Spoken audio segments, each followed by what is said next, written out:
Encore une fois ici pour vous donner des nouvelles. Nous sommes sur le mont Nebo. Eh, En ce moment même, à l'endroit où, comme vous le savez, on a pu voir la terre promise.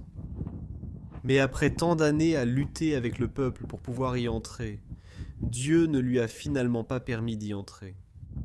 Nous sommes ici en ce moment même, et même si nous étions avec le groupe maintenant en Israël, nous n'avons pas pu voir beaucoup d'endroits que nous voulions voir. eh, Nous avons compris que ce qui s'est passé avec une partie du groupe ici, c'était comme une sorte de transition. Moïse, Josué et... On ne peut pas entrer aujourd'hui? José. Oui, mais je pense que la transition se fait en eux-mêmes. Parce que ce qui s'est passé concrètement, c'est que le Seigneur envoie spécialement à ce groupe, il les renvoie chez eux pour raconter, tout comme Josué, ce qui a été vécu sur la terre pendant ce qui s'est passé à cette époque si spéciale en Israël. Nous prions pour chacun d'eux, qu'ils soient sur la terre, et qu'ils, soient sur la terre, et qu'ils, soient sur la terre, et sur la terre du peuple d'Israël. Nación Jordana también, porque ellos también aquí están bajo una situación también delicada, porque claro, ven pasar y se escuchan las sirenas también aquí en este lugar. Pero seguimos orando y seguimos. Le Dieu d'Israël là-bas, au loin. Voyons si je peux montrer où je suis. Là, exactement. Là où vous pouvez voir cet arbre qui est là, au loin, c'est là. C'est là que Moïse finit par frapper le rocher. L'eau en sort.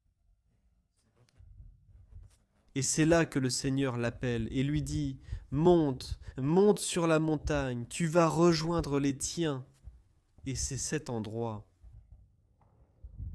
Le mont Nebo, où nous sommes exactement ici, maintenant. Et dans cette direction. Si nous continuons à marcher, nous allons par là.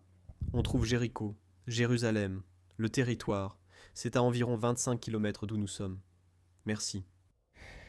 Eh, Je peux dire, je vous invite tous à participer à ces visites guidées. Elles ne nous apprennent pas seulement l'archéologie, la Bible, l'enseignement biblique. Cela nous enrichit beaucoup, mais cela nous transforme aussi en tant que personnes. Notre cœur change en voyant les réalités sur place. Et évidemment, nous nous engageons. Le groupe s'engage. Nous nous engageons à continuer d'être porteurs de la vérité, de la bonne nouvelle et à contrer toutes les tromperies de l'ennemi. Tous ces mensonges que l'ennemi crée contre le peuple d'Israël et tous ces mensonges qu'il invente pour lui voler la bénédiction. Même de très nombreux croyants qui malheureusement tombent dans cette confusion. Alors ma prière est que le Seigneur enlève toute cette confusion, enlève toute cette colère, enlève toute cette méchanceté, et qu'il puisse voir l'Israël biblique et la promesse de Dieu de bénédiction pour ceux qui bénissent la nation d'Israël, Dieu les bénit. Ce serait un privilège et une joie de vous voir un jour en Israël lors d'un voyage. Nous avons prévu de venir visiter Israël en décembre. Mais si vous avez des craintes et tout le reste, alors faites vos plans pour février. Février 2026. Parce qu'en février 2026, nous serons ici à parcourir la terre d'Israël à nouveau. Et nous visiterons aussi les sites d'Égypte. Tout un parcours chronologique. Le Caire, le mont Sinaï, et de là nous continuerons par la ville de Pétra, par le mont Nebo, et tout ce qui concerne le territoire jordanien, pour finalement entrer dans la terre promise, la terre d'Israël, et poursuivre notre parcours. Nous procédons ainsi en février, car la température est idéale pour circuler dans nos régions désertiques. Alors là, vous le savez déjà, allez sur le site descubriendoisrael.com, inscrivez-vous, et on se retrouve ici. Ce sera le rendez-vous pour 2026. Soutenons Israël, prions pour Israël, connectons-nous avec le peuple d'Israël, contactons-les, écoutons-les en direct, voyons les choses de première main. Et je peux vous assurer que votre cœur ne sera plus jamais, jamais, jamais le même.